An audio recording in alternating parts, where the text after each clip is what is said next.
Forget jump scares and fictional monsters. History's got its own brand of nightmare fuel. This ain't your history class textbook. Today, we're cracking open the hidden chapters, the ones so disturbing events. A dose of reality that's far stranger than fiction. Let's delve into historic events that are creepier than a horror movie.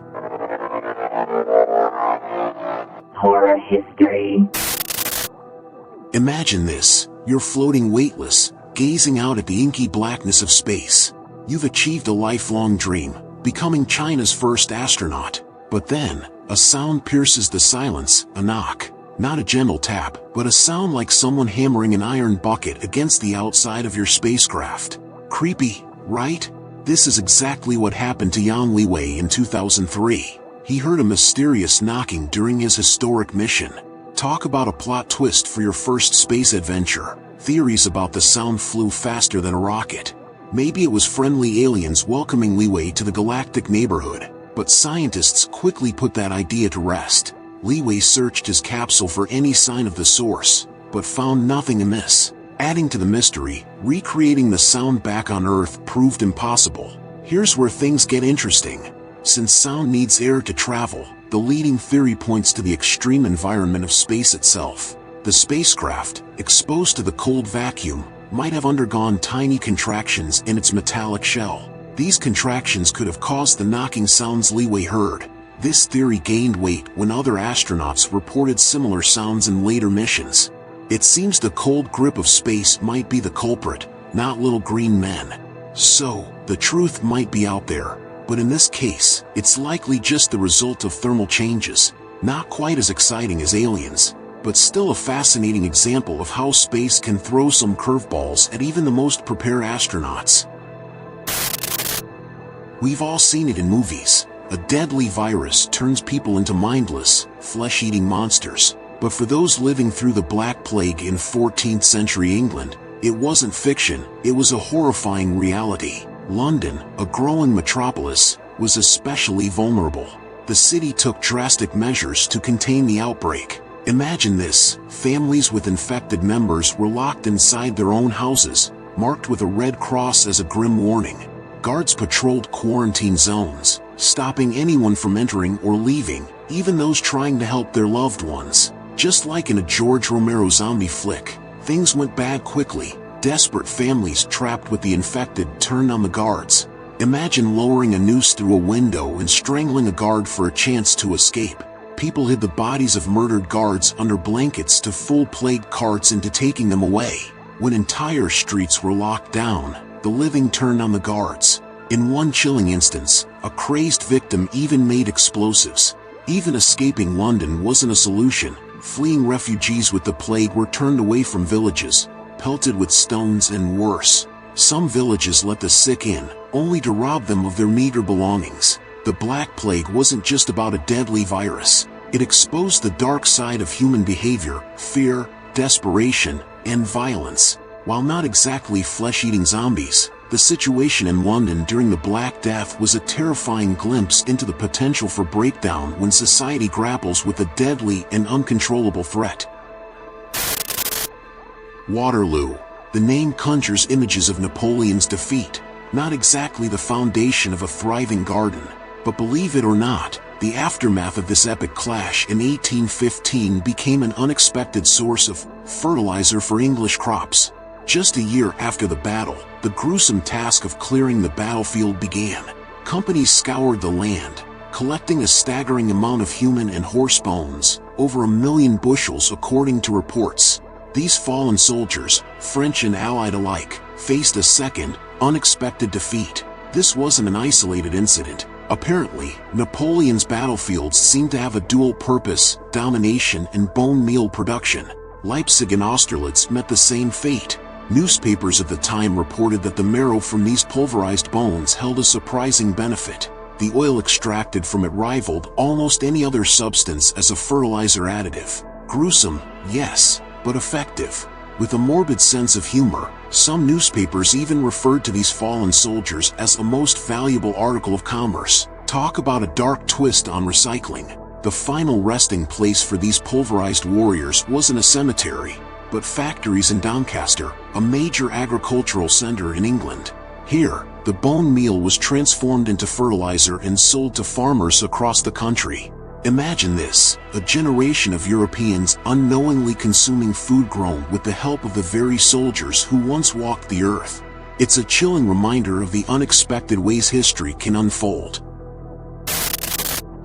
Pope Pius XII might be remembered for his controversial papacy, but his final act is guaranteed to raise eyebrows and turn stomachs. Unlike many popes, Pius XII had one clear wish: a simple burial, no embalming.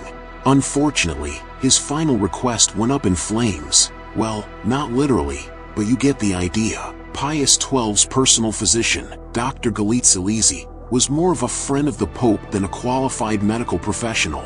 Nepotism at its finest. Fueled by a bizarre fascination with ancient embalming techniques, Galeazzi Lisi cooked up his own method, aromatic osmosis. Imagine this, Pius XII's body bathed in oils for 24 hours, then tightly wrapped in cellophane. Science had a reason for ditching this technique. It traps gases inside the body as it decomposes. Not a recipe for a peaceful afterlife. Under the scorching Mediterranean sun, things went horribly wrong.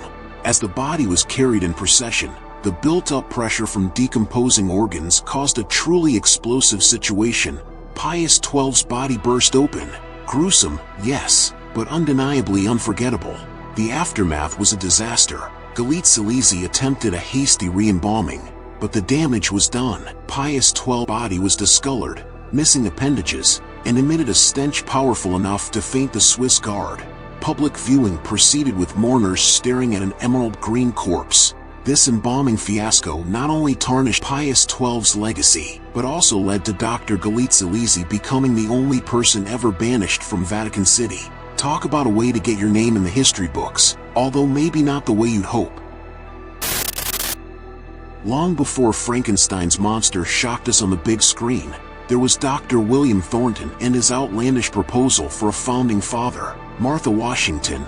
Determined to keep a promise to her husband George that he'd see 1800, he sadly passed in 1799, reached out to Dr. Thornton, a well-respected physician at the time.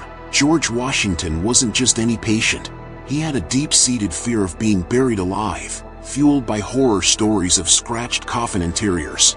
This is why he specifically requested a 3-day wait before burial to ensure he was truly deceased. Here's where things get weird. Thornton, brimming with unfounded confidence, believed he could revive the president. His plan was as follows: a cold water dip. Picture this: Washington's body lowered into a vat of cold water, like a Thanksgiving turkey. The swaddling treatment.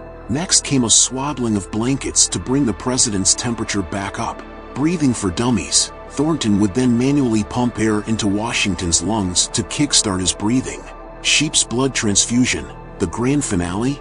An injection of sheep's blood to get the president's heart beating again. Thankfully, Martha and the others around Washington rejected this bizarre proposal. While Thornton clung to the belief for 2 decades that his plan could have worked, science clearly tells us otherwise. This incident serves as a reminder of the limitations of medicine in the past, and the dangers of overconfidence in even the most prestigious doctors. While George Washington's legacy remains firmly intact, Dr. Thornton's resurrection scheme is a quirky footnote in American history. The trope of the mad scientist is a horror mainstay, but sometimes reality surpasses fiction. Ivan Pavlov, famous for his dog conditioning experiments, received a Nobel Prize.